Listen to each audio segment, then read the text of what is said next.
స్వచ్ఛత అంటే నందిని. నందిని పాలు మరియు పెరుగు.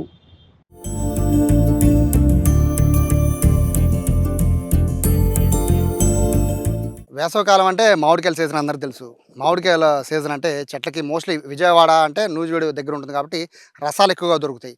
బంగినపల్లి కొంచెం తక్కువ దొరుకుతూ ఉంటాయి. ఎక్కువ రసాలు, బంగినపల్లి మాత్రమే అందరూ తింటారు. కానీ ఒక మామిడికాయ సీజన్ వచ్చిందంటే ఎన్ని రకాల మామిడికాయలు ఉంటాయంటే దాదాపుగా 18-20 రకాల మామిడికాయలు ఉంటాయి. కానీ ఇవన్నీ ఉండాలి అంటే ఒక్కొక్క సారం, ఒక్కొక్క నేలను బట్టి, ఒక్కొక్క చెట్టును బట్టి ఒక్కొక్క రకమైన పంట పండుతూ ఉంటుంది.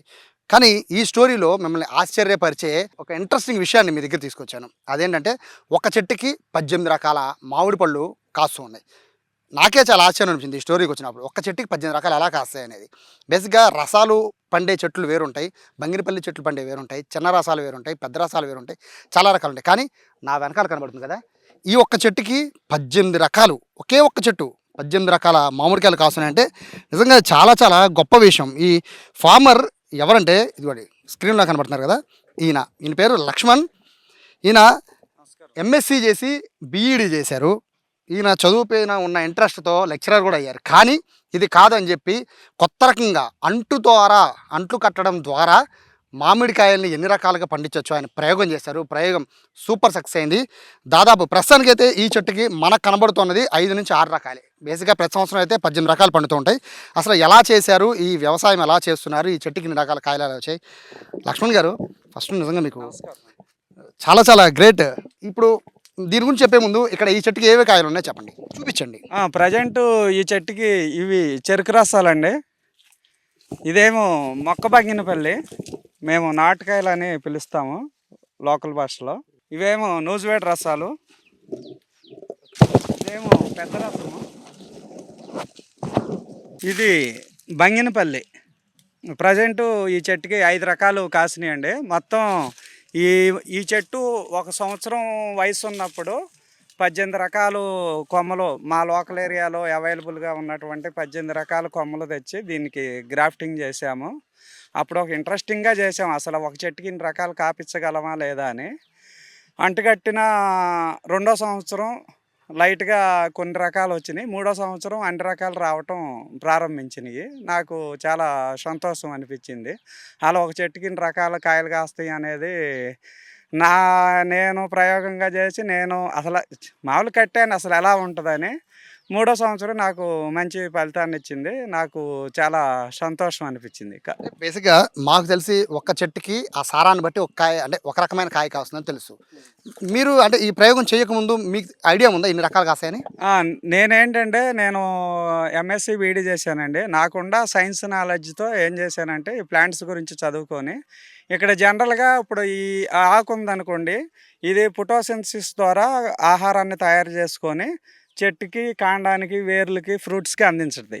ఇప్పుడు చెట్టుకి యొక్క కాయలు ఇప్పుడు చెట్టుకి మనకి కాసే కాయ దీనిలో తయారయ్యే ఆహారం దాన్ని బట్టి దాని టేస్ట్ మారిద్ది. అంతేగాని మొదల దగ్గర మనం ఇచ్చేటటువంటి మాన్యూర్స్ వల్ల కానీ వీటి వల్ల ఏమీ చేంజ్ అవ్వదు. మెయిన్ చెట్టు ఆకు ఏ ఆకు ఉంటుందో ఆ రకం కాయే కాస్తుంది. ఇప్పుడు రసం కొమ్మ అంటు కట్టామనుకోండి పులుపు కాయలే కాస్తాయి. మామిడికాయ కట్టామనుకోండి తీపిగుండే కాయలే కాస్తాయి. అట్లాగా మనం ఎన్ని రకాల కొమ్మలు అంటుకట్టినా సరే మెయిన్ ఈ సన్లైట్ తగిలేది ఈ ఆకులకే కాబట్టి ఈ ఆకులో మనకి తయారయ్యేటటువంటి ఫుడ్ అదే రకమైన పండ్లను మాత్రమే వేస్తుంది. మొదల్లో మనం ఇచ్చే మాన్యూర్స్ వల్ల అయితే చేంజ్ అవ్వదు. మెయిన్గా డిపెండ్ అయ్యి ఉండేది ఈ ఆకు మీద మాత్రమే డిపెండ్ అయ్యి ఉంటుంది. మెయిన్ సైన్స్, ఆ సైన్స్ని బేస్ చేసుకొని నేను ఈ చెట్టుకి ఒక ఇంట్రెస్టింగ్గా అది తెలుసుకున్న తర్వాత ఈ 18 రకాలు గ్రాఫ్టింగ్ చేశాను. అసలు ఎలా 18 రకాలు అంటే ఏమేమి కాయలు వస్తాయి? మాకు లోకల్గా ఉండే అవైలబిలిటీలో నూజివేడ్ రసాలు, పెద్ద రసాలు, బంగినపల్లి, తోతాపురి, చెరుకు రసం, ఇమాం పసందు, కొబ్బరి మామిడి, నీలం, దశేరి, కేసరి, పండూరు మామిడి, ఇంకా నాటు రకాలు కొన్ని ఉన్నాయండి. నాటు రకాల్లో వచ్చేసరికి ఇది మొక్క బంగినపల్లి ఒకటి, నల్ల రసాలు ఒకటి, అంటే నూజివేడు తీయ మామిడని గుండ్రగా ఎల్లో కలర్ రెడ్గా ఉంటాయి యాపిల్ కాయలాగా అదొకటి, తెల్ల గులాబీ ఒకటి, జలాం ఒకటి, నీలం ఒకటి. ఈ రకాలని మా ఏరియాలో అవైలబుల్‌గా ఉన్నాయి. నేను అన్ని తోటల్లో సేకరించి ఈ చెట్టు సంవత్సరం వయసు ఉన్నప్పుడు కట్టామండి. ఇప్పుడు దీని వయసు 3 ఏళ్ళు. ఈ చెట్టు వయసు 8 సంవత్సరాలండి. 8 ఏళ్ళు. ఆ!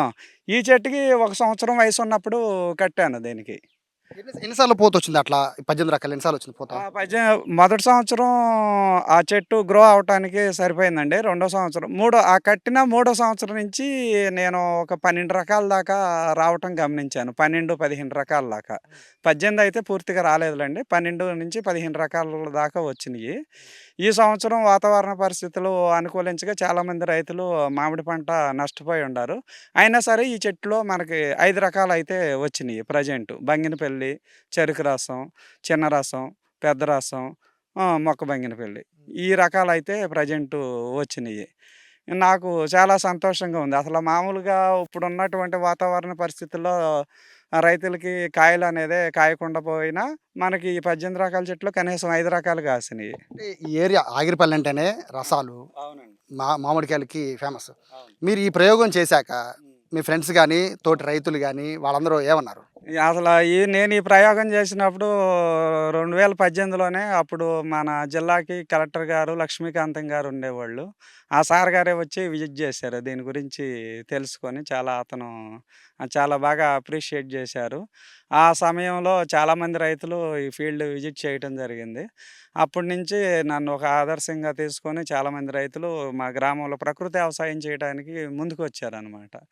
నాకు చాలా సంతోషకరంగా ఉంది. సో 1, 2 గురించి చెప్పారు గదా! ఆ! ఇప్పుడు ఇది మీరు చేసిన సేంద్రియ వ్యవసాయం, ఇప్పుడు ప్రకృతి వ్యవసాయం అంటున్నారు కదా! అంటే ఎట్లా మీరు పిచికారీ చేయడం గానీ, దాన్ని ఇట్లా ముందు పురుగులు పట్టకుండా ఉండడం గానీ, ఇవి చాలా జాగ్రత్తగా చూడాలి. కేవలం పెంచడం ముఖ్యం కాదు. అవునండి. వాళ్ళు మెయింటైన్ చేయడం ముఖ్యం కదా! ఎలా చేసేవారు? ఇది ఏం చేస్తామంటే మేము తొలకరి సీజన్‌లో మామిడికాయల సీజన్ అయిపోయిన తర్వాత జూన్ నెలలో ఏం చేస్తామంటే నవధాన్యాలు జిమ్ముకుంటా ఉంటాం. పచ్చి రొట్ట ఎరువులు పొలంలో. అలా చిమ్ముకొని బాగా అవి హైట్ అయిన తర్వాత 45 డేస్, 50 డేస్‌కి బాగా హైట్ వస్తాయి. అప్పుడు ఆవులను తోలి పొలంలో అవి పూర్తిగా మేసిన తర్వాత 2 నెలలు అలాగా భూమిలో కలియ దున్నేస్తాము. అప్పుడు దున్నిన తర్వాత మామూలుగా చెట్లకి జీవామృతం అనేది వర్షాకాలం సీజను అక్టోబర్ నెల వరకు జీవామృతం నెలకు ఒక 2 సార్లు చొప్పున ఇస్తాము. ఇచ్చిన తర్వాత నవంబర్ నెల నుంచి పూత రావటం ప్రారంభమైద్ది. పూత రావటానికి ముందుగా మేమేం చేస్తామంటే అగ్న్యాస్త్రం అనేది స్ప్రే చేస్తాం మామిడి చెట్లకి. అది స్ప్రే చేయటం వల్ల ఏమవుద్దంటే చెట్లకు ఉన్నటువంటి పెస్ట్ ఏమన్నా ఉంటే కంట్రోల్ అయ్యిద్ది. అగ్న్యాస్త్రం, బ్రహ్మాస్త్రం దశపత్ర కషాయం ఈ 2 ఈటిల్లో ఏదో ఒకటి స్ప్రే చేస్తాం. ఈ సంవత్సరం అయితే మేము అసలు ఆ 2 కూడా చేయకోకుండా నీమ్ ఆయిల్ ప్లస్ కోడిగుడ్డు నిమ్మరసం చేసాం. నీమ్ ఆయిల్ వల్ల కూడా పెస్ట్ బాగా కంట్రోల్ అయ్యిద్ది. కోడిగుడ్డు నిమ్మరసం వల్ల ఏమైద్దంటే ఫ్లవరింగు బాగా వచ్చిద్ది. ఈ 2 కలిపి స్ప్రే చేసిన తర్వాత ఫ్లవరింగ్ బాగా వచ్చిందనమాట. ఇక్కడ నాకు ఒక డౌట్ ఏంటంటే, ఇప్పుడు బేసిక్‌గా ఒక చెట్టు ఒక రకం పండుతుందనుకుందాం. ఇప్పుడు అదే అంటూ తీసుకొచ్చి దీనికి పెట్టారు. ఆ టేస్టు, ఈ టేస్ట్ ఇక్కడ రసం అనేది చాలా ఫేమస్. విజయవాడ, అవునండి. ఆగిరిపల్లి అంటేనే రసం. అవును. సో ఇప్పుడు మీరు చిన్న రసం వేరు చెట్టుకు ఉంటుంది, పెద్ద రసం చెట్లు వేరుగా ఉంటాయి. అవును. సో టేస్ట్ డిఫరెన్స్ రాదా? అసలు టేస్ట్ ఎట్టి పరిస్థితుల్లోనూ డిఫరెన్స్ రాదండి. ఇప్పుడు మీకు ఒక సైన్స్ చెప్పాను గదా! ఈ ఆకు ఏ ఏ రకమైన ఆహారాన్ని తయారు చేస్తదో అదే రకమైన టేస్టు ఆ కాయకొస్తది. ఇప్పుడు మనం ఈ చెట్టుకి తీపిగా ఉండే కాయ తీసుకొచ్చి అంటుకట్టామనుకోండి, ఆ కాయ తీపిగానే ఉంటది. పులుపుగా ఉండే కాయ తీసుకొచ్చి అంటుకట్టామనుకోండి, కాయ పులుపుగానే ఉంటది. దాని టేస్ట్‌లో ఎటువంటి మార్పు రాదు. మొదలు ఒకటే ఉంటది. కానీ చివరి కొమ్మలు వేరు వేరు కాబట్టి దాన్ని బట్టి కాయ టేస్ట్ అనేది మారిద్ది. ఫైనల్‌గా చెప్పండి. ఒక చెట్టు అయితే ఇక్కడ కనబడుతోంది. దాదాపు 3 ఎకరాల్లో ఫార్మింగ్ చేస్తున్నారు మొత్తం అంతా గూడా. సో ఇంకా ఫ్యూచర్‌లో ఏమన్నా పెట్టే అవకాశం ఉందా? ఇది ఈ ఈ ఫార్ములాని ఎందుకు అప్లై చేసుకున్నామంటే, ఇప్పుడు జనరల్‌గా మామిడి చెట్లు ఒక సంవత్సరం కాస్తే మరో సంవత్సరం కాయట్లేదు. ఆ పరిణామాల వల్ల రైతులు నష్టపోతున్నారు. దాని నుంచి రెక్టిఫై అవ్వటానికి నేనేం చేశానంటే, ఒక చెట్టులోనే 2 రకాలు కట్టాను. ఇదేమో ఇంట్రెస్టెడ్‌గా 18 కట్టాము. ఒక చెట్టులో 2 రకాలు కట్టాము. హిమం పసందు చిన్న రసాలు, బంగినపల్లి చిన్న రసం, తోతాపురి చిన్న రసం, కొబ్బరి మామిడి చిన్న రసం. ఇలా కడతం వల్ల ఏమైందంటే, ఈ సంవత్సరం హిమం పసందు అసలు పంట ఏమీ నిలబడలేదు. అయినా సరే చిన్న రసాలు కాసినియి. సో, నాకు అది కాయకపోయిన హిమం పసందు రసాలు కాసినాయి కాబట్టి నాకు పంట నష్టం అనేది జరగలేదు. మరలా కొబ్బరి మామిడి కాయలేదు. దానికి గట్టిన చిన్న రసాలు కాసినియి. దానివల్ల నాకు పంట నష్టం అనేది జరగలేదు. అదేవిధంగా బంగినపిల్లి కొంచెం లైట్‌గా కాసింది. దానిలో కూడా చిన్న రసం కొమ్మలు కొన్ని కట్టాను. అవి దానివల్ల అంటే ఇది ఎలా చేసుకోవటం వల్ల అంటే ఇప్పుడు ఈ ఏరియాకి రసాలు ఫేమస్ కాబట్టి ఆ రసం అనేది ప్రతి సంవత్సరం కాసిద్ది. అలా మనం 2 రకాలు కట్టుకోవటం వల్ల రైతు నష్టపోకోకుండా ఒక రకం కాయకపోయినా మరొక రకం కాసిద్ది. దానివల్ల రైతు అనేవాడు నష్టపోడనమాట పంటకి.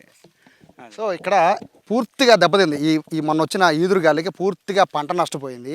ఒక పక్క ఈ సరిగా వర్షాలు పడక, సరిగా ఎండలు రాక మామిడికాయ సీజన్ అంతా పూర్తిగా దెబ్బతింది. కానీ ఇక్కడ లక్ష్మణ్ గారు చేసిన ప్రయోగం వల్ల ఒక చెట్టుకి 2 అంట్లు కట్టడం వల్ల ఒక పంట పండకపోయినా మరొక పంట పండుతుంది. నిజంగా సార్ హ్యాట్స్ ఆఫ్ మీకు. ఎందుకంటే ఒక చాలా పెద్ద ప్రయోగం ఇది.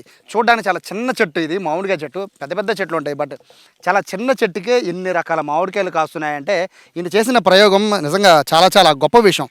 అందరు రైతులు కూడా ఈ విధంగా ఆలోచిస్తే పంట నష్టం అనేది మోస్ట్లీ లేకుండా ఉంటుంది. ఒకే రకమైన పంటను వేయడం వల్ల పంట ఒకటే సూపర్ హిట్ అవుతుంది, లేదా పూర్తిగా నేలమట్టం అయిపోతుంది. సో ఇలా చేస్తే కనుక ఒక పంట పోయినా మరో పంట వచ్చే అవకాశం ఉంది.